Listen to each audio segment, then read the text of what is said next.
మనము Maaza ice cream చేసుకున్నాం కదా, ఈరోజు మనం వాటర్ మిలన్ ఐస్ క్రీమ్ చేసేసుకుందాం. రండి స్టార్ట్ చేద్దాం. ఇప్పుడు కట్ చేసుకున్నాం, ఇట్లా కట్ చేసుకొని పీసెస్ని మనము వీటిని మిక్సీలోకి వేసుకోవాలి. వేసేసుకుందాం.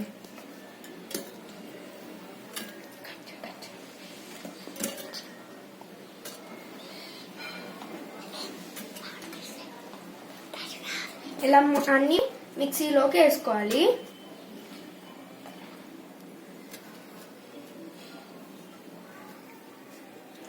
తర్వాత దీన్ని మిక్సీ చేసుకుందాం, గ్రైండ్ చేసేసుకుందాం.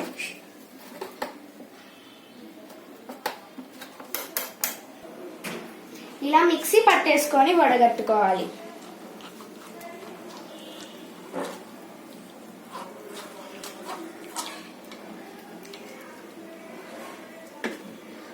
ఓకే, దీన్ని పోసేసుకుందాం.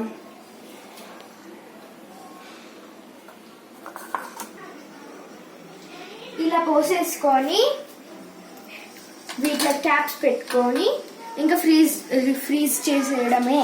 ఫ్రీజ్ అయ్యాక నేను మళ్ళీ చూపిస్తాను. బాయ్.